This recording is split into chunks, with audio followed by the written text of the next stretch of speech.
Ayun, what's up mga katunay? Siyempre, ito ang inyong lingkod na si BT na magbibigay ng reaksyon at komento dito sa video na ating matutunghayan ngayon. Ito medyo nakakapanibago lang mga katunay, no?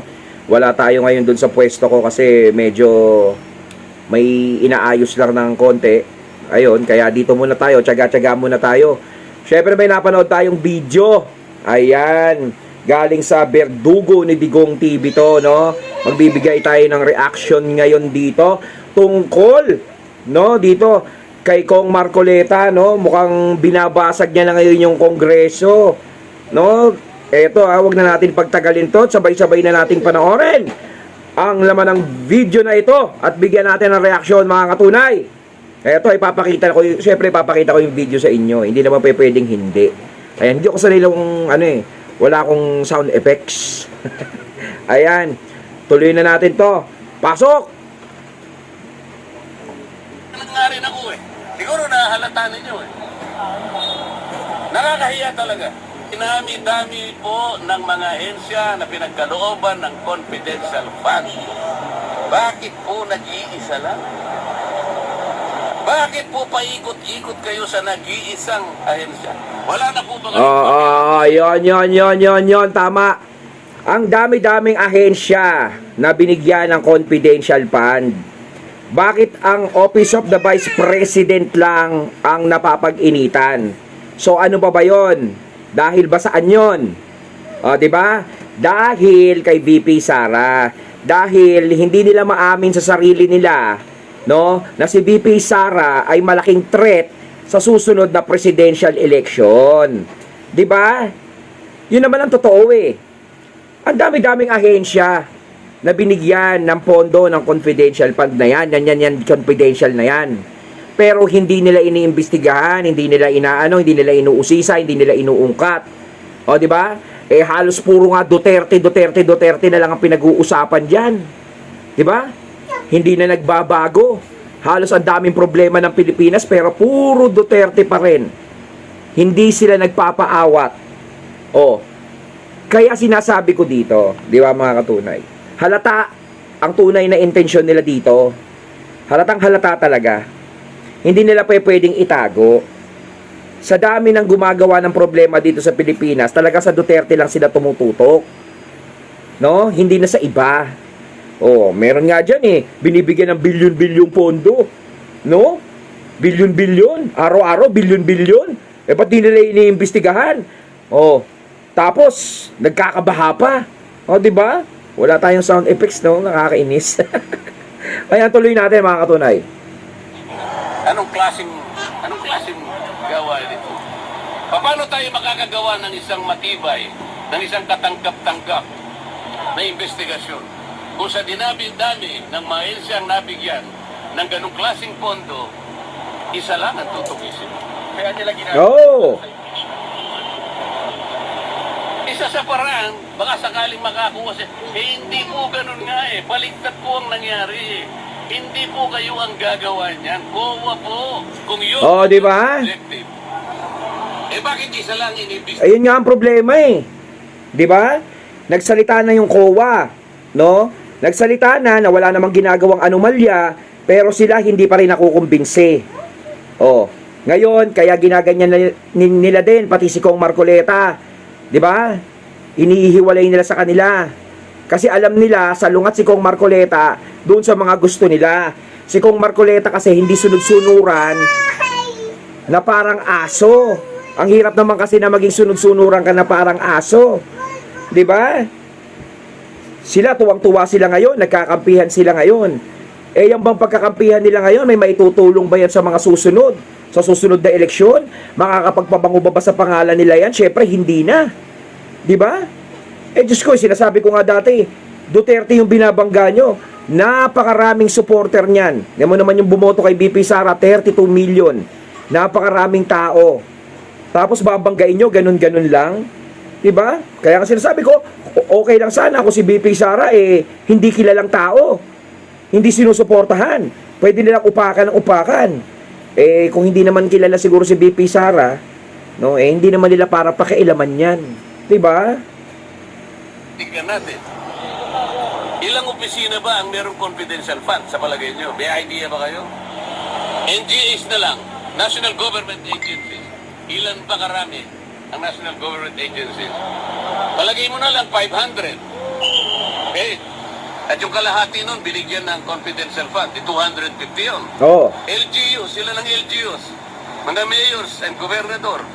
Palagay mo lang 1,000, kalahati nun 500. O di 750 na yun. Oo. What about the GOCCs? Government-owned and controlled corporations, mga 300 yan. Kalahati na lang, 450. O palagay mo lang 1,000 na lang ang nabigyan na ahensya ng gobyerno. Bakit? Bakit Office of the Vice President lang? Kahit ano. Oh, yun nga nakakainis eh, di ba? 125 million kung saan pa nakakapuntang usapan. Halos hindi ba kalimutan? Eh yung ginagastos nga na bilyon-bilyon, hindi nila sinisita. O di ba?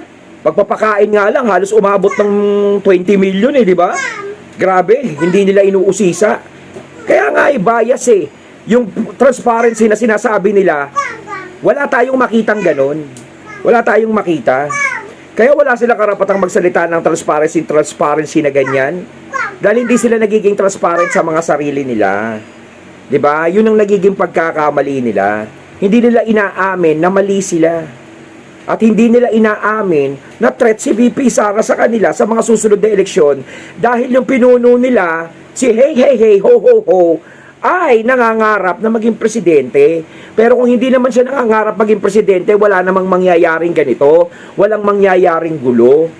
'Di ba? Tapos sinasabi ng iba, si VP Sara daw nagsisimula ng gulo. Hindi naman mangyayari 'to eh. 'Di ba? Kung wala naman talagang tunay na nagsimula ng gulo at alam ng taong bayan kung sino ang tunay na nagsimula ng gulo. At 'di ba, alam niyo yan mga katunay, huwag na tayong maglokohan dito. Kaya napakalabong si VP Sara nagsimula. Hindi magkakaganyan si VP Sara kung wala talagang tunay na nagsimula ng gulo. 'Di ba? Hey! Oh! Kaya sabihin nilang hindi ako member, pwede ako magsalita at mag-participate. Ah, yes! Kung pipigilan nila ako, di ba nyo naiintindihan kung anong klaseng procedure, kung anong klaseng tuntunin na? Tama. Pang-17 taong ko na sa Congress. Yes, at saka kung Marcoleta, meron tayong freedom of speech.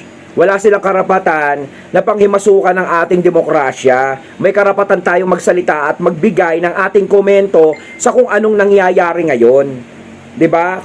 Hindi pwede 'yon, hindi pwedeng yung katulad ng dati na minamanipula na lang. Hindi ka pwedeng magsalita, kailangan sakyan mo na lang ng sakyan. 'Di ba? Mali 'yon. That's bad. Kita ang mga pangyayaring ito. Nalulungkot po ako, nagdaramdam ako, nai-stress ako kung bakit nangyari ito. Oh. Ito lamang pagdinig na ito in aid of legislation. Kayo po na nasa media, alam kong nalalaman na ninyo, hindi na po in aid of legislation. Kung totoo po na isinasaalang-alang namin yung paggasta at kailangan po natin busisiin, tama naman po yun. Lahat tayo katungkulan nating maging transparent, maging accountable. Yes. Ang tanong, ang House of Representatives po ba ang gaganap sa tungkulin ng Commission on Audit? Tama. Eh pagka ganun, eh, tanggalin na po natin ang COA sapagkat Oh, yun nga yung sinasabi ko dati. Kung sila, pinangungunahan nila ang COA, hindi na natin kailangan yung COA, hindi nila kailangan yan. Tanggalin na nila yan. Ano pang ginagawa niyan dyan? Kung hindi nila pinaniniwalaan kung ano yung nilalabas ng COA at sinasabi ng COA, tanggalin na nila. Di ba? Hindi naman, total, hindi naman nila pinaniniwalaan eh. Lahat ng ebidensya nilalabas ng COA, hindi nila pinaniniwalaan. Inosente si Sara Duterte, hindi nila pinaniniwalaan. Gusto pa nila maghanap ng ebidensya. Ay tanggalin nyo na kung di nyo pinaniniwalaan. Huwag nag-audit. Wala po sa tungkulin namin ang mag-audit. Kung sasabihin nila, hindi kami nag-audit. Ang ginagawa namin is investigation in aid of legislation. Okay. Yes. Wala pong nagtataka sa atin kung bakit ang pinipilit na isolate lang, ang pinipilit na gisain lang, Office of the Vice President. Yes. At saka yung DepEd na kung saan ay naglingkod siya. Yes. Secretary. Paano po yung iba? Eh, Diyos ko, sa DepEd naman, wala naman siyang ano eh. Sa DepEd, wala naman siyang ginawang anomalya eh. Di ba? Meron nga nagkakaladkad sa kanya doon, kaso hindi niya kinonsinte. O, di ba, umalis siya. Hindi niya kinonsinti. At saka sinasabi naman ng ibang mga teachers, yung mga di ba, na okay naman ang nagiging paghawak ni VP Sara sa DepEd. Wala namang problema. No? At saka yung DepEd, medyo talaga umangat-angat. O in aid of persecution. Kaya nyo na pong mag-conclude eh. Ang linaw po nito eh. Hindi na po tayo dapat gumamit ng calculator eh. Oo. Ano pong computer na? Hindi nyo ba kayang i-memorize ito? Why are we isolating the office of the Vice President? Kung confidential fund. Kaya nga kung Marcoleta di ba? Kaya lang naman sila nagpapaulit-ulit yung kongreso na yan. Dahil gusto nilang pabagsakin si Sara Duterte para hindi makatakbo bilang presidente sa 2028. Yun ang hinaharang nila doon.